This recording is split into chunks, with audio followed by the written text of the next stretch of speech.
Hello मेरे ट्रेडस्टर, कैसे हो आप सब? आई होप आप लोग अच्छे होंगे। तो आज हम लोग बात करने वाले हैं Satyan credit care network limited के बारे में। इससे रिलेटेड क्वेश्चन गोपाल भाई का था हमारे, तो उस पे मैंने सोचा क्यों ना वीडियो बना के अपलोड किया जाए। तो अगर आप इसकी टेक्निकल एनालिसिस में देखेंगे तो स्टॉक का जो ऑल टाइम हाई बना है वो लगभग बना है 668 रुपये का। मैंने पहले से ही मार्क करके रखा हुआ है और उसके बाद एक कंटिन्यूस डाउनफॉल में रहा है। अगर आप देख पाएंगे तो उस लेवल को अचीव कब किया था? लगभग किया था 2016-17 के आसपास में, और अभी तक उस लेवल के आसपास गया नहीं है।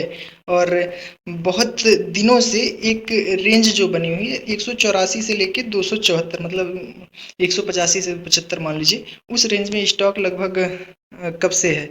आपका जुलाई 2023, एक साल से लगभग उसी रेंज में है और अप डाउन होता रहा है। तो अगर इसमें इन्वेस्ट किया करने की बात हो तो बनता कब था इसमें इन्वेस्टमेंट? जब इस सपोर्ट लेवल के पास, जहां से ब्रेकआउट हुआ था पहले 185 के पास, वहां से एक एंट्री बनती थी और इसका टारगेट क्या होता? वही जो अपर लेवल था 275 का, वहां तक का टारगेट बनता था। तो उसमें कितने परसेंट का गेन होता है? लगभग हमारा 50% के आसपास का गेन होता है। तो बात तो सही है, लेकिन इस कंपनी में अगर मुझे इन्वेस्ट करना होगा तो क्या मैं करूंगा? अभी मैं उसके ऊपर आगे बात करने वाला हूँ। फिर से अगर टेक्निकली देखा जाए तो अगर इस लेवल के आसपास स्टॉक मिलता है 185 के लेवल के आसपास, तो फिर से एक बार एंट्री बनती है और उसके लिए वही ऊपर का लेवल 275 टारगेट होना चाहिए।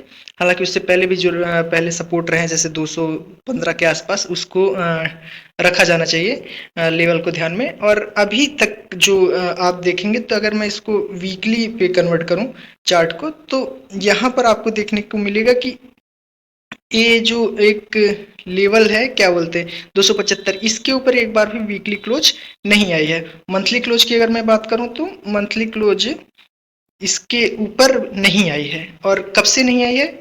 ये आपका 2019 के बाद से नहीं आई। तो अगर इस लेवल को कट करके ऊपर की ओर जाता है, मीन्स 275 के लेवल को कट करके ऊपर की ओर जाता है, तो एक बार अच्छा मोमेंटम देखने को मिलेगा। अदरवाइज बस स्टॉक इसी रेंज में कंसोलिडेट करेगा, ऊपर नीचे जिगजैग वे में आपको रिटर्न देता रहेगा। ठीक है।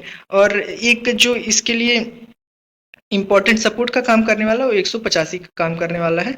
और ऊपर की ओर अगर स्टॉक निकलता है 275 के ऊपर, तो इसके लिए जो इमीडिएट टारगेट बनता है वो लगभग 350 के आसपास का, उसके बाद 399 मीन्स 400 के आसपास का स्टॉक का टारगेट निकल के आता है। लेकिन फिलहाल इस समय इसमें क्या ट्रेड बनता है? इसमें मेरे हिसाब से तो कहीं से भी ट्रेड बनता हुआ नजर नहीं आ रहा है। क्यों? क्योंकि एक जो मैंने मार करके रखा है 275, उसको ऊपर जब आएगा स्टॉक तभी कहीं इसमें ट्रेड लेने का मतलब चांस बनता है, उससे पहले लेने का इसमें कोई मतलब नहीं है। और अगर देखा जाए तो अभी जो एक लेवल इंपॉर्टेंट है 250 का ऊपर, 250 के पास भी स्टॉक अगर एक बार ऊपर क्यों निकलता है तो 275 के लिए लिया जा सकता है, जो कि 250 के ऊपर कब से नहीं गया है? आपका देखेंगे कि लगभग 1-2 महीने हो गए, मई से। तो तब से अभी तक स्टॉक 250 के ऊपर भी नहीं गया है। और यहाँ पर अगर आप ध्यान देंगे तो यहाँ पर एक शूटिंग स्टार टाइप का बना हुआ है थोड़ा सा। हालांकि प्रॉपर शूटिंग स्टार तो नहीं है, लेकिन फिर भी थोड़ा थोड़ा है। अगर यहाँ से ऊपर जाने के चांस होंगे तो जाएगा स्टॉक। लेकिन क्या मैं इसमें इन्वेस्ट करने वाला हूँ? तो मैं अगर आपको इसका फंडामेंटल दिखाऊं तो अभी जस्ट वेट वन। यस, मैंने फंडामेंटल इसका ओपन किया। फंडामेंटल अगर आप देखेंगे तो एक 2400-2500 करोड़ की छोटी सी कंपनी है। स्टॉक का पी आपको बहुत सस्ता दिख रहा है इंडस्ट्री के पी से। आरओसी ठीक है, आरओ भी ठीक है, लेकिन जो इस पे मुझे सबसे खराब चीज लगी वो कि डेट कंपनी के ऊपर बहुत ज्यादा है। और 3.30 का मतलब कहीं से भी अगर इतना डेट कंपनी पर है, तो मैं तो ऐसी पर्सनल, अगर मेरा देखा जाए ओपिनियन, तो मैं ऐसी कंपनी में इन्वेस्ट करने से बचता हूँ। क्यों? क्योंकि कंपनी के ऊपर डेट है, तो अब क्या ही बोले, मतलब कब कंपनी बैंकरप्ट हो जाएगी कुछ कहा नहीं जा सकता। तो इसलिए, और प्रमोटर की होल्डिंग भी अगर आप देखेंगे तो 36% के लगभग प्रमोटर की होल्डिंग है। और अगर पूरा प्रॉपर देखा जाए इन्वेस्टर्स में, तो 36% प्रमोटर है और लगभग 50% आपका पब्लिक है, पब्लिक के पास होल्डिंग पड़ी हुई है, और 45 से बढ़ के क्वार्टर में बढ़ी है स्टॉक में पब्लिक की होल्डिंग बढ़ी है। और यहाँ से कंटिन्यूस अगर आप देखेंगे तो इन्वेस्टर्स जो FIIs हैं वो निकल रहे हैं, 10% से घटते घटते 6% रह गए हैं। और यहाँ भी आप देखेंगे कि जो 8% था अभी लास्ट क्वार्टर में DIIs का, वो घट के 6% 7% के आसपास रह गया। तो कहीं से मुझे ये अच्छा नहीं लग रहा है कि कंपनी के ऊपर डेट भी है और 50% होल्डिंग पब्लिक के पास है। और अगर क्वार्टरली रिजल्ट की बात कर लें हम, तो क्वार्टरली रिजल्ट में भी आप देखेंगे कि हालांकि प्रॉफिट तो है, प्रॉफिटेबल है इस साल, लेकिन अगर ईयरली बेस पे आप देखेंगे तो हाईएस्ट ईयर इनका सेल्स तो आ रहा है, ठीक है। और जो इनका प्रॉफिट देखेंगे आप, तो इतनी अनसर्टेनिटी है प्रॉफिट में, मतलब कभी -14 करोड़ था, फिर 21 करोड़ हुआ, फिर 5 करोड़ हुआ, फिर 436 करोड़ आ गया आपकी बार प्रॉफिट। लेकिन क्या ये सस्टेन हो पाएगा, क्या ये रह पाएगा?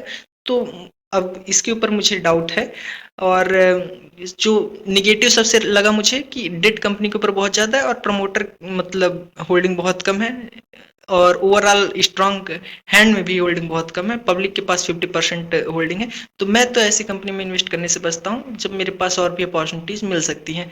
तो क्यों मतलब ये ऐसे में कंपनी में अपना हार्ड अर्न्ड मनी इन्वेस्ट करके अपना मतलब क्या बोलते हैं टेंशन लिया जाए, तो इससे अच्छा अच्छी अच्छी कंपनी में इन्वेस्ट करके पैसे कमाया जाए। सो बस यही एनालिसिस थी, आई होप आपको ठीक लगी होगी। आप अपने हिसाब से ट्रीट कीजिएगा, मेरे हिसाब से बस मेरा ओपिनियन, मेरा एनालिसिस आप मैं आपके साथ शेयर करता रहूँगा, ठीक है। बस बहुत बहुत धन्यवाद, थैंक यू, शुक्रिया।